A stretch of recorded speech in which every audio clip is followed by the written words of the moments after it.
everyone, it's John from What Up. Welcome back to another video and happy Wheel of Time release week. Yes, the first 3 episodes of Season 3 of the Wheel of Time are out right now, and we're having a ton of fun breaking them down, doing Easter egg videos, doing reviews, all kinds of different things. And this is my breakdown video for Episode 2, Season 3 of Sony and Amazon's Wheel of Time show. So if you love the Wheel of Time, if you're excited about the show, if you don't want to miss any of these videos that I'm putting out right now, consider making us your home for Wheel of Time news, subscribe to the channel, like the video, and of course, tell all your friends, folks. We're doing a ton of stuff, not just the Easter egg videos, not just the reviews and breakdowns, but we're going to be covering the news, the what's next, and everything else that's coming out in the next 6 weeks or so while the show is live. And then after that, we're going to be working on Season 4, the Wheel of Time movies, Wheel of Time animated feature, you name it. We're going to be covering a ton of different things that are coming in the future, and I am privy to a few Wheel of Time projects that are coming in the next bit.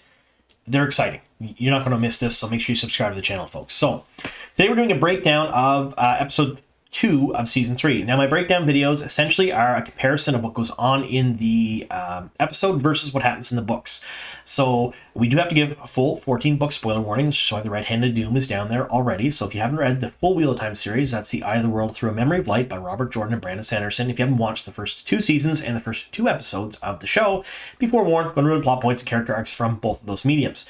So we're going to walk through each one of these scenes, and we'll talk just a bit about how they differ from the books to the show, some parallels, some things that are the same, some divergence, different things, how they might have worked things in a bit differently and how they're molding the story. That's what this episode is for. So this episode, generally, this series of episodes, the breakdowns, are geared more towards show fans who are wondering where some of this stuff comes from the books or the differences from the books. If you've already read the books and you're watching the show, you probably already know in great depth what the differences are. But that's what this video is for. So if you forget, or if you want a refresher, or if you haven't never read the books, these videos, these breakdown videos are for you folks. All right, so let's bring up the episode here, and we'll start walking through the scenes. All right, the cold open of this particular episode is wild. There's a lot of things going on here, and it is a great hook for everyone, like I've been saying a number of different times. But it does differ, or at least it's possibly different from what we see in the book series. So what they're referencing here is the Third Succession War, which happened long before the series actually started. It's when Morgase, the current Queen of Andor, was not a queen. So there was a succession war in Andor to sort of find out who the royal family was going to be, find out who was going to take control of the country, and what things were going to happen. Now, during this time frame, none of this was seen on page in the books. So we didn't actively actually see the succession war happen. We didn't see Morgase take control of the Lion Throne. It was referenced in conversations, it was referenced in the companion, it was referenced in glossaries, things of that nature. And basically what was said is that a number of houses vied for control. House Trakand was one of them. A number of houses were against House Trakand.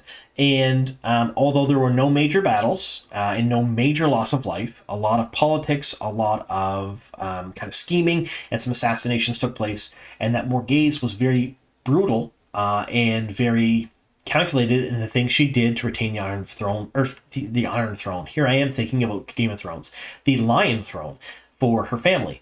And we didn't get to see that in the book series. So when this happened, a lot of people are like, oh my gosh, this is kind of out of character for Morgase. Like, how could she have done this? I'm pretty sure when they're referencing some wild things that she did, including assassinations, this would not have been outside the realm of things that she would have ordered or had done during the Third Succession. I'm just saying. Now, again, I said this in my Easter egg video, but these 3 houses here are House Barn, House Ansar, and House Kyrian, and they are the houses, or they are some of the houses that opposed Trakand during the Third Succession. In fact, most houses did.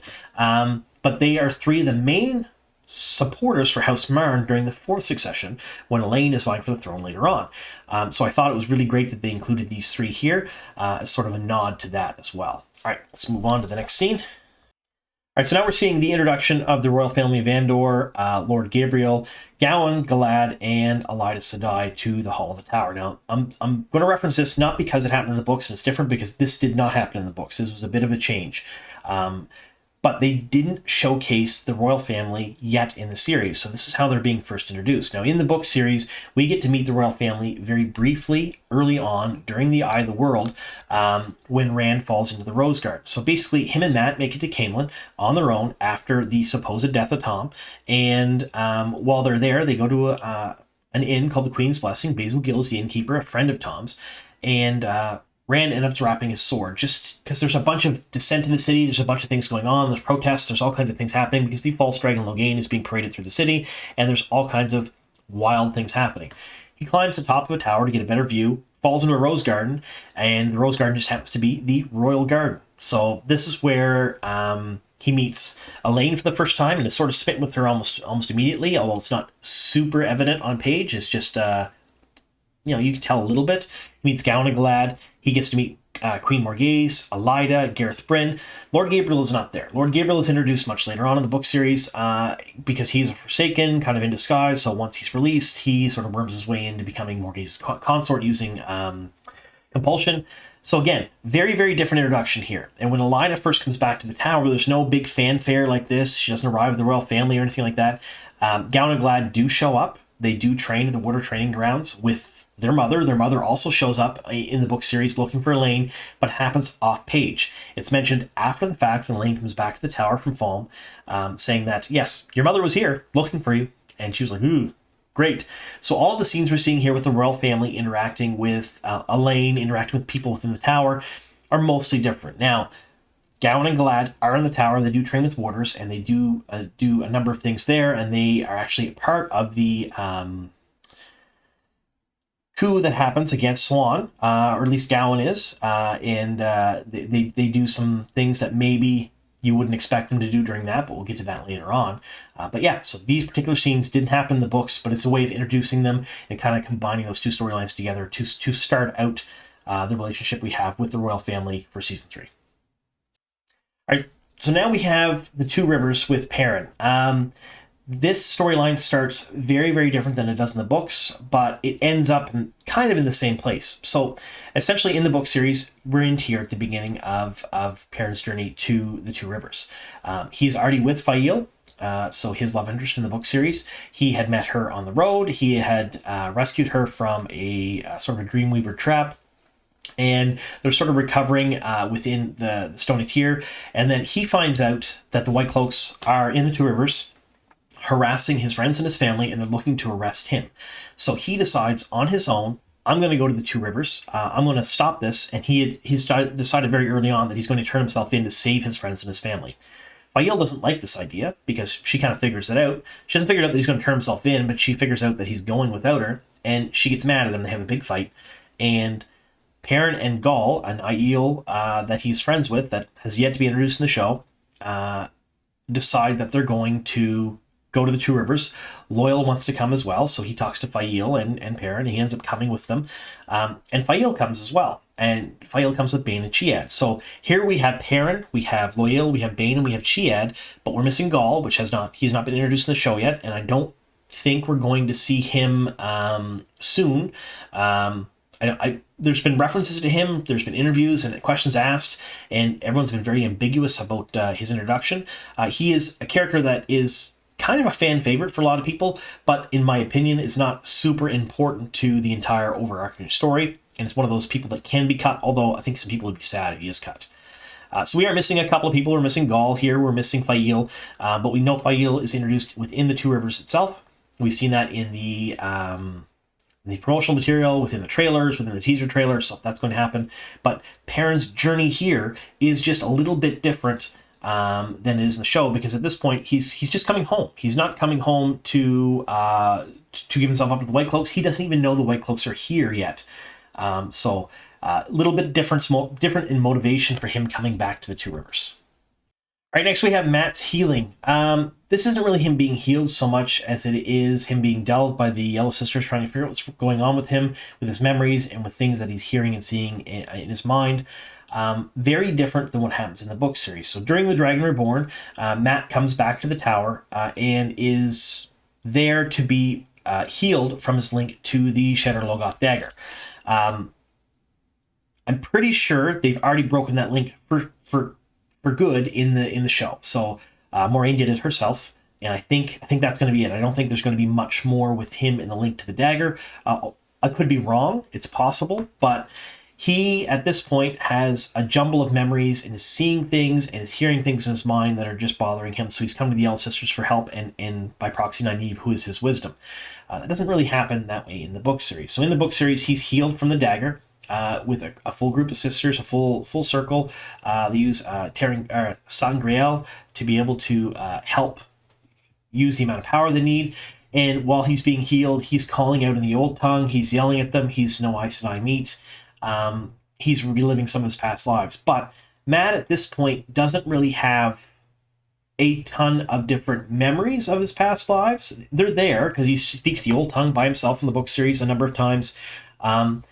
He has a lot of brain fog. There's a lot of problems, but it's mostly from the dagger. And when he wakes up after being healed, there are massive gaps in his memory. They're just not there anymore. Like, he can't remember a lot of things.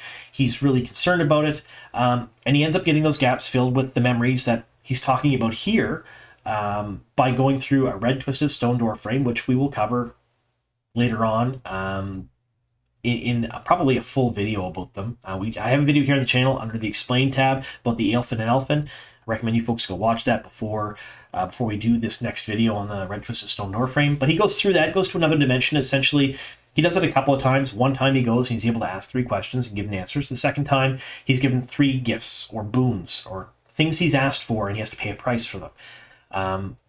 And one of the things he asks for is for the holes in his memory to be filled. And they fill it with memories of generals near their death, big battles. So he becomes basically an amazing general, really good at warfare, and he learns a lot of his fighting skills from these memories as well.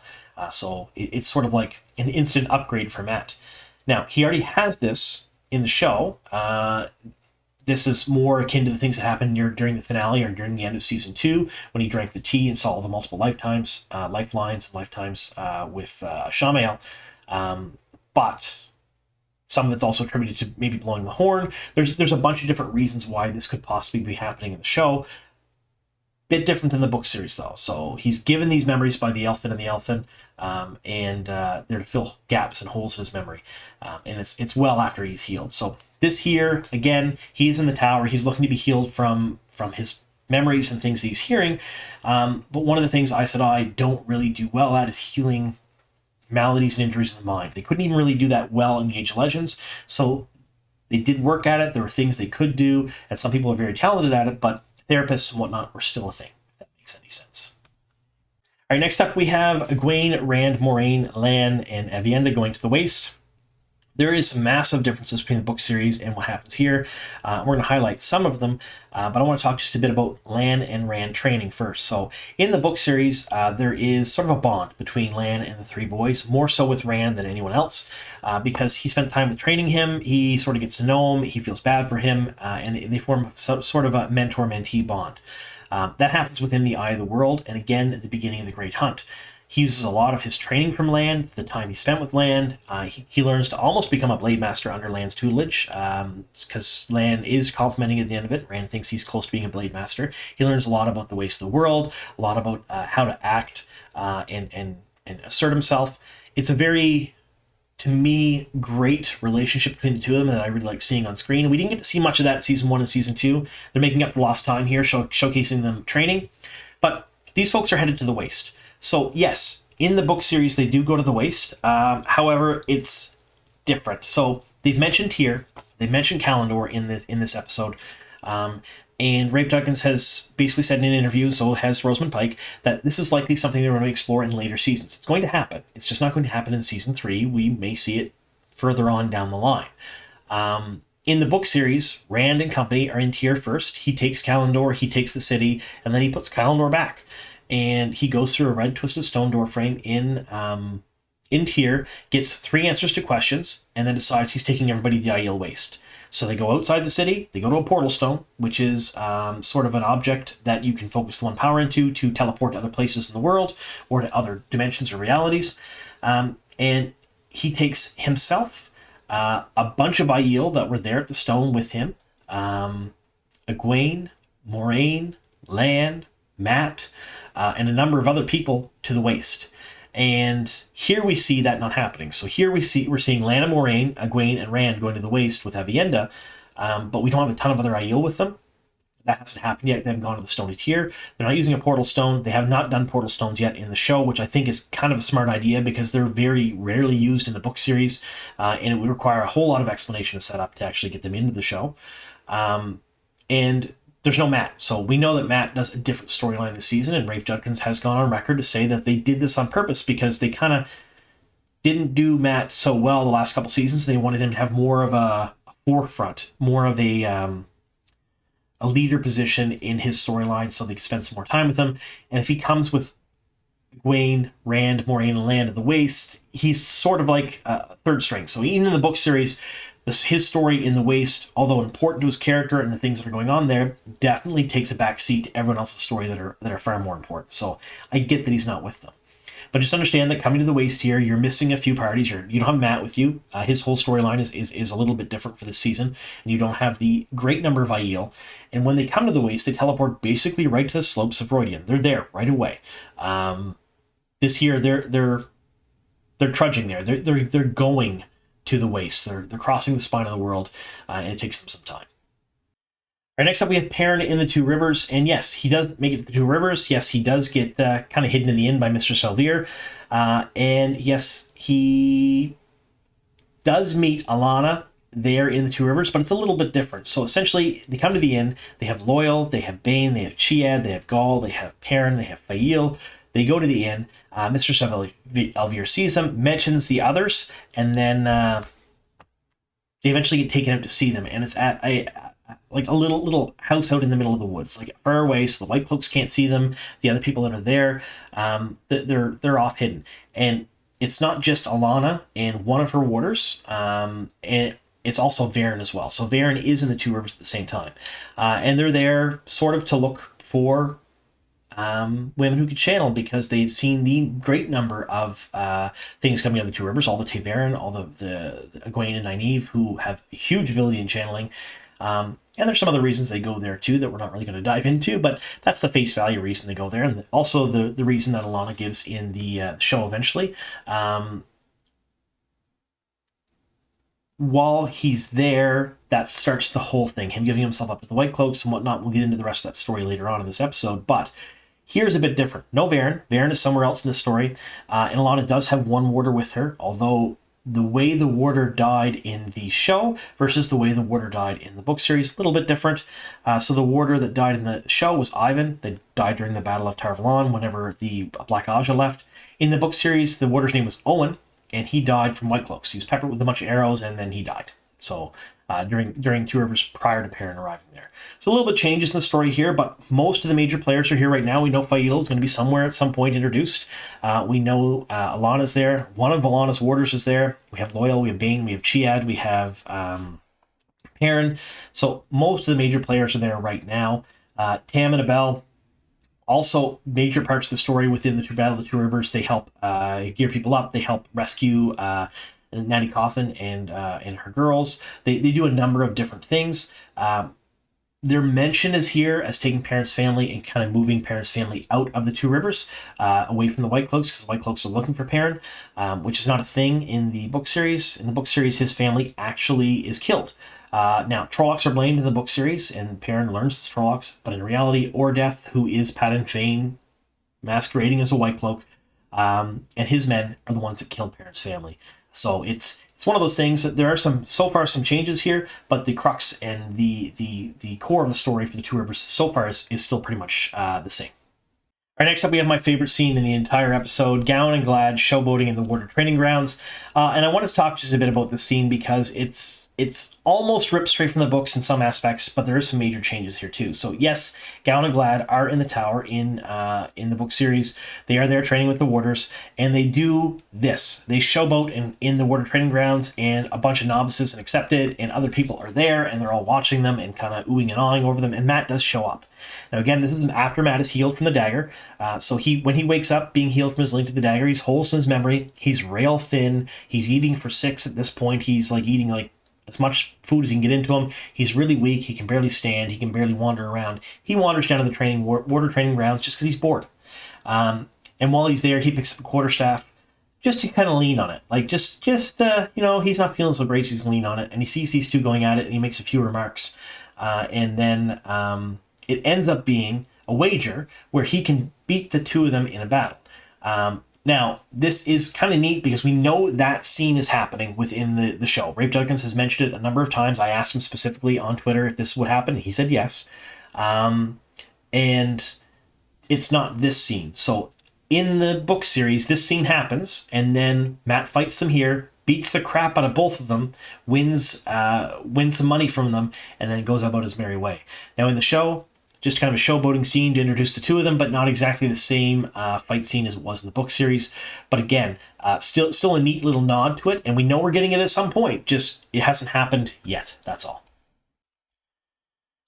All right, so next up we have the scene where the Amberlin talking with Nynaeve and Elaine, basically setting them off to the Black Aja, because they're the only ones she can trust are not Black Aja, and she calls them her hounds to do so. Now, this kind of sort of does happen, and some of these lines are actually pulled directly from the books, but there is some major differences here. So essentially, after the events of Fallen, when everyone comes back to the tower, they are sent out to hunt the Black Aja, and there's a number of clues that are going around that they find. Some of them are planted by Forsaken, some of them are planted by other Dark Friends, but these clues lead them to believe that the Black Aja have sort of kind of fled to here. So when they went, they left the tower, the three of them together, so Gawyn, Elaine, and Nynaeve, and they go to Tyr. Along the way, they have a few adventures. They meet Aviendha for the first time. They meet their first Aiel.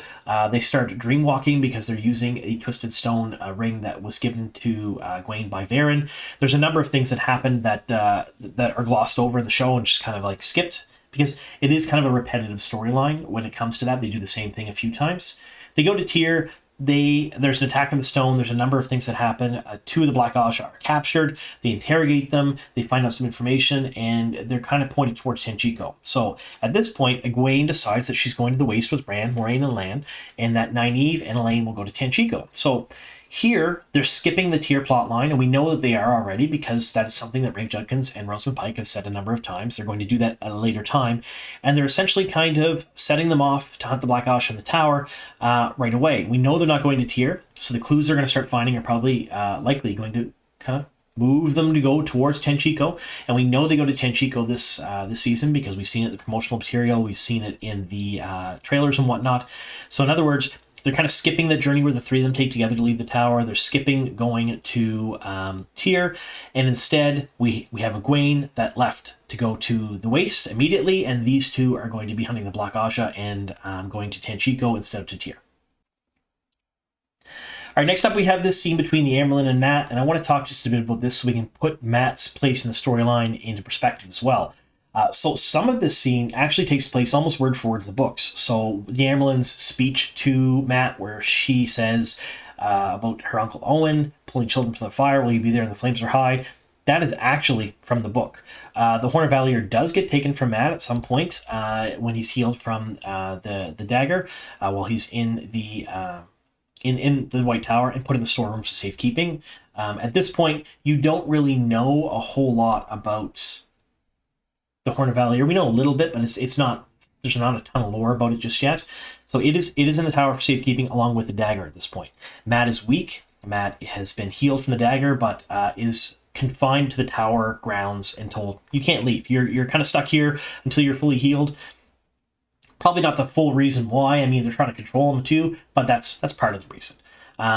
So Nynaeve and Elaine meet him, and they give him a letter. And this letter lets him leave the tower grounds, but lets him do whatever they want, because the Amberlin had given them letters during their meeting to hunt the Black Aja, to use it as a last resort to be able to get around or do things that they wouldn't normally be able to do.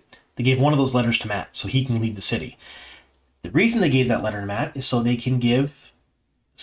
can deliver a letter to Elaine's mom, Queen Morghese, in Caemlyn to say that she's fine, things are okay. So Matt then ends up in a inn called the Woman of Tenchiko. He meets Tom Merrilin. This is where we meet Tom again, find out he's back alive. He hasn't died from the Fade. And then they hop on a boat together to go to Caemlyn.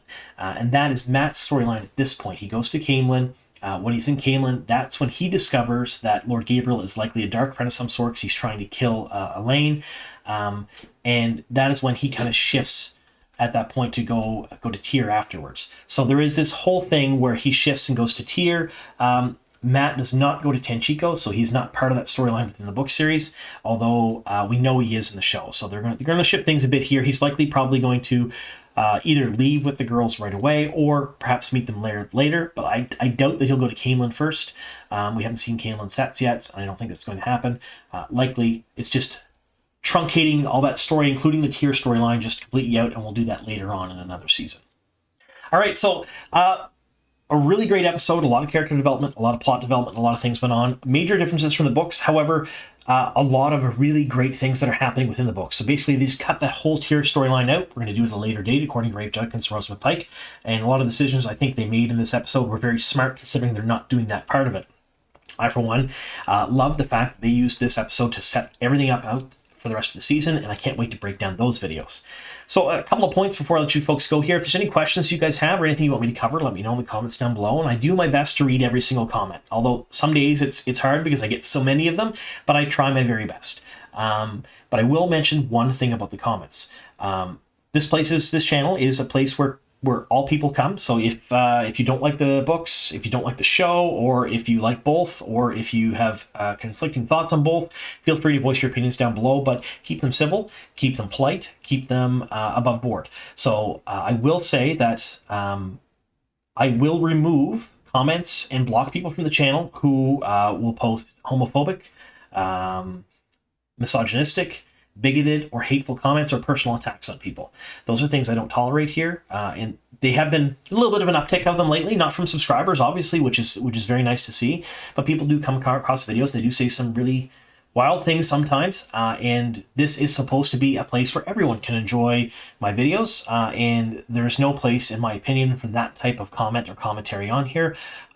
So I will curate the comments as. I don't normally delete comments, but again, if they fall in one of those categories, they're hateful in any way, shape, or form, they're misogynistic, they're homophobic, they're bigoted, they're racist, or if they are personal attacks on a person's appearance or character, then yeah, there's no place for that here. I will remove them, and I have blocked people from the channel for that as well. So just so you folks are aware, if you happen to see some of those things, I try to read every comment. If I don't catch something, send me a message, especially if it's something really, really bad, and I will do my best to take care of it. And if you're wondering why maybe your comment has been erased, and there's a whole thread on Reddit about this, believe it or not, if it falls in one of those categories, then yes, I will remove it. Other than that, if it's just I don't like because, or I don't enjoy because, or I don't like the changes because, that's totally fine. There's a lot of people here that don't enjoy the show, that make comments, and there's discussions, and as long as things are civil, fully happy to have all of that here. But again, anything hateful or bigoted, things of that nature, they're not accepted here. I don't accept those sorts of things. That's why those ones are being removed. If that makes any sense. Anyway, thank you very much for sticking with us here to the very end, folks, and I do appreciate it. Here's to many more.